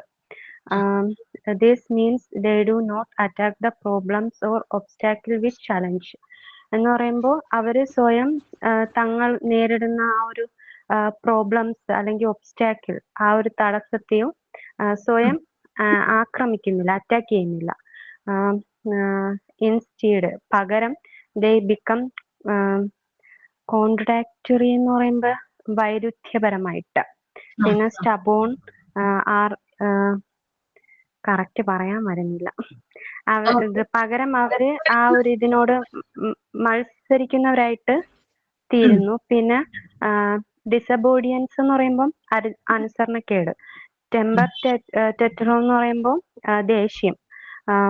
പിന്നെ defence or expressions of their negativism എന്ന് പറയുമ്പം ഈ ഒരു അനുസരണക്കേട്, അതുപോലെ ഈ ദേഷ്യം, ധിക്കാരം എന്നിവ അവരുടെ ഒരു നെഗറ്റീവിസം ആണ്. അതായത് ചില ആളുകളുണ്ട്, എല്ലാ കാര്യങ്ങളും നെഗറ്റീവ് ആയിട്ടാണ് അവർ കാണുക. നിങ്ങളുടെ ചുറ്റിലും ചിലപ്പോൾ ഇങ്ങനത്തെ വ്യക്തികൾ ഉണ്ടാവാം, നിങ്ങളുടെ ഫാമിലിയിൽ ഉണ്ടാകാം. ഉണ്ടാവും, ഇങ്ങനെയുള്ള ആളുകൾ ഉണ്ടാവും. എല്ലാ കാര്യങ്ങളും നെഗറ്റീവ് ആയിട്ട് കാണുന്നത് ആരെങ്കിലും പരിചയം ഉണ്ടോ? ആരുമില്ല? ഉണ്ട്. അതായത് എന്ത് കാര്യങ്ങൾ ഉണ്ടെങ്കിലും അവർ നെഗറ്റീവ് മൈൻഡോട് കൂടിയിട്ടാണ് എടുക്കുക. ഇപ്പൊ എന്തെങ്കിലും നമ്മൾ പോസിറ്റീവ് ആയിട്ടുള്ള കാര്യമാണെങ്കിലും നമ്മൾ പറയുവാണെങ്കിലും അവരത് നെഗറ്റീവ് ആയിട്ടാണ് കാണുക. അല്ലെങ്കിൽ ഒരു നെഗറ്റീവ് സൈഡ് എന്താ പറയാ അവര് പറയും. എന്തെങ്കിലും ഒരു കാര്യം, നമ്മളിപ്പോ ഒരു നല്ല കാര്യം പറയുവാണെന്ന് വിചാരിക്കുക, അവരെന്ത് ചെയ്യും? അതിനകത്തൊരു കുറ്റം കണ്ടുപിടിക്കാനായിട്ട് നോക്കും. ഓക്കെ, അപ്പൊ ഇത്തരത്തിലുള്ള ആളുകൾ എവിടെയുണ്ട്? നമ്മുടെ ചുറ്റിനുമുണ്ട്. അതുപോലെ തന്നെ ഇത്തരത്തിലുള്ള ആളുകൾ എന്ന് പറയുന്നത് ചാലഞ്ചസ് നേരിടാൻ തയ്യാറല്ല, വെല്ലുവിളികൾ നേരിടാനായിട്ട് തയ്യാറല്ല. എപ്പോഴും കുറ്റം പറഞ്ഞുകൊണ്ടിരിക്കും, അല്ലെങ്കിൽ മറ്റുള്ളവരുടെ കുറ്റം കണ്ടുപിടിക്കുക മാത്രമാണ് എന്ത് ചെയ്യുന്നത് ഇവരുടെ ഹോബി എന്ന് പറയുന്നത്. പിന്നെ കല്ല് പോലെ നിൽക്കും. എന്ത് പ്രശ്നം വന്നാലും എന്താ പറയാ, ഇങ്ങനെ സ്റ്റഡി ആയിട്ട് നിൽക്കും. അവരെ ബാധിക്കുന്നതേ അല്ല എന്ന രീതിയിലാണ് എന്ത് ചെയ്യുക അവര് നിൽക്കുക. പിന്നെ ഒരു ഇൻസൾട്ടിങ് ബിഹേവിയർ ആയിരിക്കും. ഓക്കെ, ഇൻസൾട്ടിങ് ബിഹേവിയർ ആയിരിക്കും അവർക്ക് ഉണ്ടാവുക. അതായത് കൂടുതലായിട്ട് പരിഹസിക്കും, കളിയാക്കുന്ന ആളുകളെയൊക്കെ കണ്ടിട്ടില്ലേ നിങ്ങള്? എന്തെങ്കിലും കാര്യങ്ങളൊക്കെ നമ്മൾ പറയുമ്പോൾ വെറുതെ ആവശ്യമില്ലാതെ ഇങ്ങനെ കയറി എന്ത് ചെയ്യും, നമ്മളെ കളിയാക്കിക്കൊണ്ടിരിക്കും. ഓക്കെ, അപ്പൊ ഇതൊക്കെ എന്താണ്? നെഗറ്റീവിസം ആണ്. അതായത് എല്ലാ കാര്യങ്ങളെയും എന്തു പറയുക, അതായത് ഇത്തരം കാര്യങ്ങൾ ചെയ്യുന്നതിലൂടെ അവരവരുടെ മനസ്സിനെ സംതൃപ്തി അല്ലെങ്കിൽ സാറ്റിസ്ഫൈ ചെയ്യുകയാണ് കേട്ടോ ചെയ്യുന്നത്. അതാണ് ഇതൊരു ഡിഫൻസ് മെക്കാനിസം ആണെന്ന് പറയാനായിട്ട് കാരണം. അപ്പൊ കുറേയധികം വ്യക്തികളിൽ നമുക്ക് ഈ ഒരു ഡിഫൻസ് മെക്കാനിസം കാണാം. എന്ത് കാര്യം വന്നാലും കല്ല് പോലെ നിൽക്കുന്ന ആളുകള്, എന്തിനേയും നെഗറ്റീവ് ആയിട്ട് കാണുന്ന ആളുകള്, അതുപോലെ തന്നെ ഇൻസൾട്ടിങ് ആയിട്ടുള്ള ബിഹേവിയർ ഉള്ള ആളുകള്, ഇവരൊക്കെ നമുക്ക് കാണാനായിട്ട് സാധിക്കും. ഓക്കെ, നിങ്ങളുടെ ചുറ്റിനും ഇത്തരത്തിലുള്ള ആളുകൾ ഉണ്ടോ? എന്തെങ്കിലും ഒരു എക്സാമ്പിൾ പറയാമോ? എന്റെ ഒരു ഫ്രണ്ടിന്റെ വീട്ടിലുണ്ട്. എന്റെ ഒരു ഫ്രണ്ടിന്റെ ഹസ്ബൻഡ് ആ കുട്ടി MSc ഒക്കെ കഴിഞ്ഞു. MSc ഫിസിക്സ് ആയിരുന്നു, MSc ഇലക്ട്രോണിക്സ് ആണെന്ന് തോന്നുന്നു. ആ കുട്ടി നല്ല വിദ്യാഭ്യാസം ഒക്കെ ഉള്ളത്. അത് കല്യാണമൊക്കെ കഴിച്ചപ്പോ അത് ജോലിക്കൊന്നും പോകുന്നില്ല, അങ്ങനെ വീട്ടിലിരിക്കുവാണ്. അപ്പൊ എന്തിനെങ്കിലും ഒക്കെ അതിന് പോകണമെന്നുണ്ട്, ജോലിക്ക് വേണ്ടി പോകണമെന്നുണ്ട്. അപ്പൊ കല്യാണം കഴിഞ്ഞ് ആ ഒരു പ്രഗ്നൻസി ടൈമിലായിരുന്നു ഫൈനൽ എക്സാം. അപ്പൊ ആ കുട്ടിയെ പ്രഗ്നന്റ് ആയി, അങ്ങനെയാണ് അത് എക്സാം ഒക്കെ എഴുതിയതും.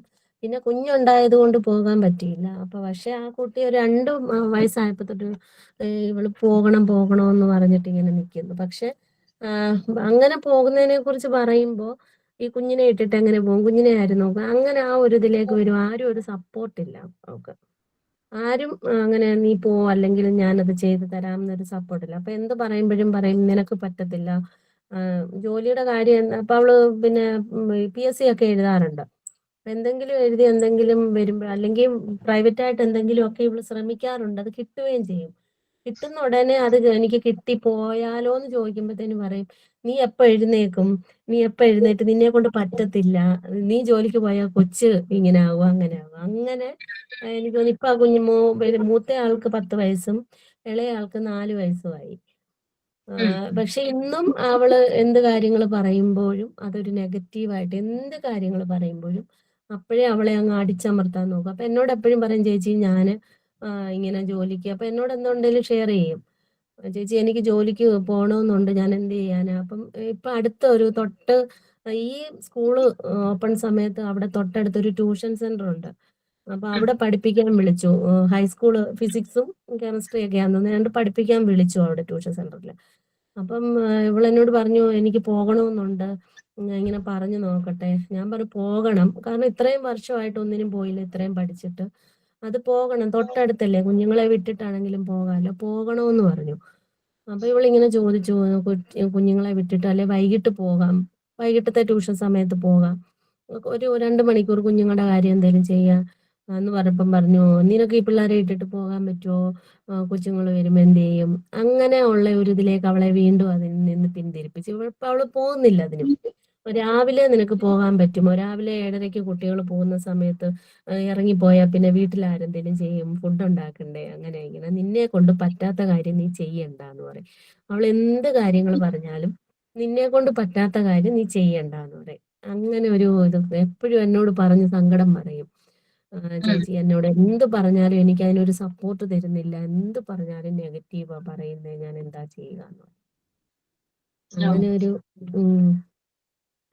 ഓക്കെ, അത് നമുക്ക് ആ ഒരു നെഗറ്റീവ് ഇതായിട്ടുള്ള ആളുകളാണ്, അതാണ് കൂടുതലായിട്ട് അങ്ങനെ വരുന്നത്. ഓക്കെ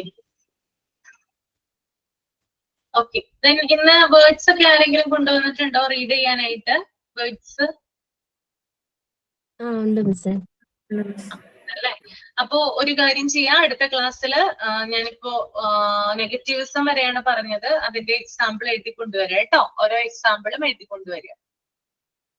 അപ്പൊ നമുക്ക് വേർഡ്സ് റീഡ് ചെയ്യാം. റീഡ് ചെയ്തോളൂ കേട്ടോ.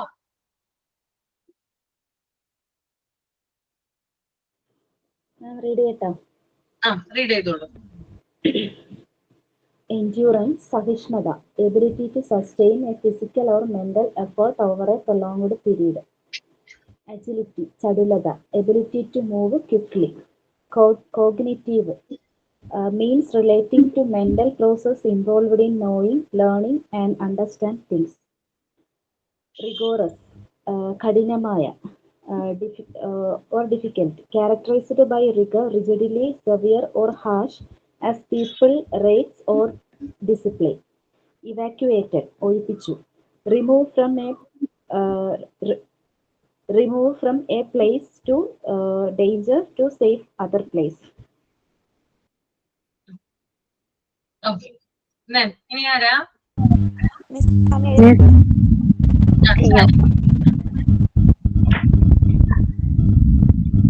ഇതാണോ?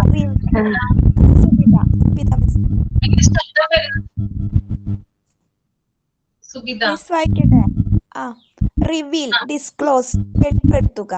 Revolve, to go in a circle around a central point. Nod, give a forward motion of a head, തല ആട്ടുക. പിന്നെ കൺസ്യൂം ചെയ്യാന്ന് പറഞ്ഞാൽ ബേൺ അപ്പ്, ദഹിപ്പിക്കുക. Irritated, to provoke, പ്രകോപിപ്പിക്കുക.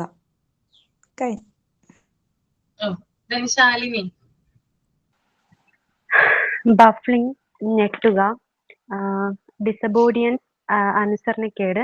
ടെമ്പർ ടാറ്ററും, ദേഷ്യം ഓർ കോപം. ഡിഫെൻസ്, ധിക്കാരം. ഒബ്സ്റ്റാക്കിൾ, തടസ്സം. ഇനി വേറെ ആരെങ്കിലും ഉണ്ടോ?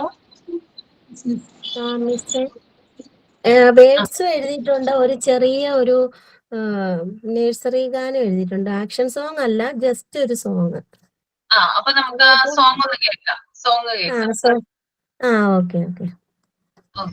Let's take care of nature bright, trees and flowers, what a sight. Water clean and sky so blue, birds are singing me and you. Pick up brush and plant a tree, keep the earth so green and free. അത്രേ ഉള്ളൂ. Okay, അപ്പൊ നമുക്ക് sign out ചെയ്യാം കേട്ടോ. ഇനി next ക്ലാസ്സിൽ നമുക്ക് എന്താന്ന് വെച്ചാൽ ചെയ്യാം. ഓക്കെ, എനിക്ക് 2:30 വൈവി ഉണ്ട്, അതാണ് കേട്ടോ. ഓക്കെ, അപ്പൊ ആരാണ് സൈൻ ഔട്ട് ചെയ്യുന്നത്? സൈൻ ഔട്ട് ചെയ്യുന്ന ആരാ? മാം, ഞാനാണ്. We all thank teacher Ashwari for taking the class today. We all want to continue loving, understanding and teaching like this. Thank you again with all our heart. Thank you. Okay, thank you. അപ്പൊ next ക്ലാസ്സിൽ കാണാം കേട്ടോ. Thank you മിസ്സേ.